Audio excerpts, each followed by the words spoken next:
Gênesis capítulo 1, versículo 26. Um texto muito importante na Bíblia. Diz assim: façamos o homem à nossa imagem, conforme a nossa semelhança.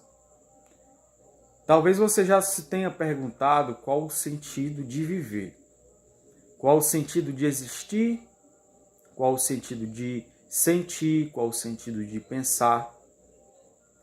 Eu não sei se você já parou para pensar que dentre todas as criaturas que existem, você é uma criatura distinta. Você olha, você reflete, você raciocina, você consegue comunicar-se verbalmente. A nenhum outro ser, a nenhuma outra criatura, Deus conferiu esse privilégio. Se você parar para pensar, o ser humano ele é capaz de criar coisas inimagináveis. O ser humano é capaz de criar um navio que flutua e que trafega sobre as águas revoltosas.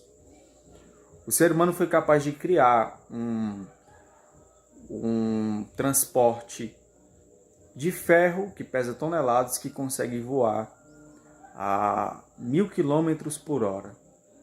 O ser humano foi capaz de criar tantas outras coisas que surpreendem até mesmo os próprios seres humanos. O ser humano é capaz de criar um objeto chamado celular que nos confere a oportunidade de nos comunicar em todo o mundo, aonde quer que estejamos.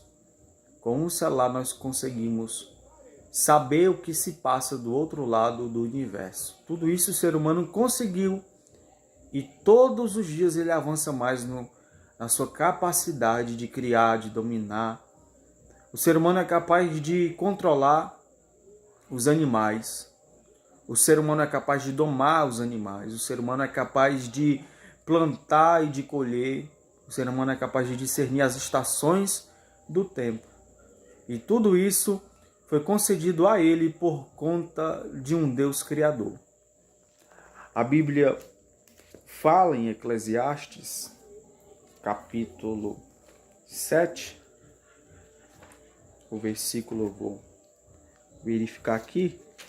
Eclesiastes capítulo 7, versículo 29, o sábio Salomão, que foi um homem a quem Deus conferiu muita sabedoria sobre a vida, ele diz assim: o que descobri é tão somente isto, que Deus fez o ser humano reto, mas ele se meteu em muitos problemas. Essa é uma versão Almeida atualizada, que fala sobre o princípio de todas as coisas. Se queremos entender o meio ou o fim, precisamos entender o princípio. No princípio, Deus fez o homem reto, Deus fez tudo bom. A Bíblia diz que ao terminar a criação, viu que tudo o que havia feito era muito bom. Mas agora o ser humano usa essa capacidade que recebeu para o mal. Todos nós usamos as capacidades e privilégios que temos para o que é mal. E talvez o propósito do Senhor, o propósito de Deus para nós não é esse. O propósito de Deus para nós é que nos voltemos para Ele, é que ouçamos a sua voz, é que nos convertamos ao seu nome, que nos convertamos à sua mensagem, que ouçamos os seus sábios conselhos. A Bíblia convida-nos para ouvirmos a voz do Senhor. Mas aqueles que permanecem duros, que permanecem resistentes, eles experimentarão o braço da justiça de Deus. Aqueles que ao ouvirem a voz do Senhor, rejeitarem conscientemente, eles permanecerão em seus pecados e delitos e jamais experimentarão as bênçãos guardadas, as bênçãos armazenadas para todos aqueles que creem no nome do Filho de Deus. Então, o propósito de Deus sempre foi que o homem carregasse a sua imagem e semelhança. E para isso ele nos enviou o seu Filho, a perfeita, a exata imagem do Deus Todo-Poderoso, do Deus invisível. É nele que temos a sombra de todas as coisas que foram escritas. Tudo provém dele, tudo foi feito por meio dele, e sem ele nada do que foi feito existiu. Sem ele nada do que foi feito existiria. Ele é a causa principal, ele é o consumador, o aperfeiçoador, o criador e o condutor da nossa fé. Ele é o Deus a quem servimos, ele é aquele de quem os grandes escritores escrevem.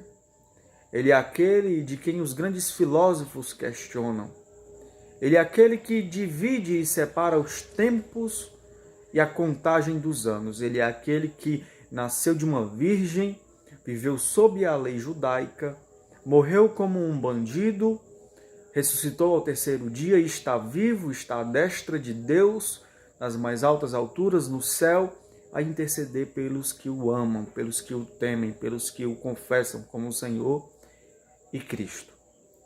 Ele é o nosso Deus, ele é a nossa razão de viver, ele é o nosso soberano Senhor, ele é o nosso Salvador, o nosso remidor, o nosso resgatador, o nosso purificador, o nosso sumo sacerdote.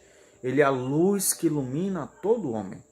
Ele é o pão da vida, ele é o caminho, ele é a ressurreição e a vida, ele é a videira verdadeira, ele é o grande intercessor junto ao Pai. Ele é aquele que nos perdoou, aquele que nos reconciliou a Deus. Ele é o nosso Rei. Ele é a imagem perfeita de Deus em nós. Ele é a união entre o pecador e o Deus santificador.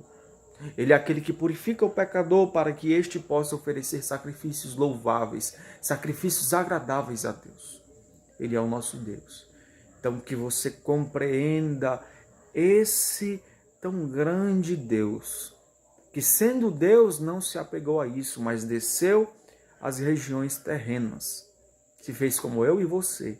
Sentiu dores humanas, sentiu a incredulidade na pele, a incredulidade dos outros, sentiu as aflições de um ser humano para que possamos ser participantes de sua natureza espiritual. Que Deus te conceda o entendimento desse Deus e de quem você pode ser e de quem você é nele.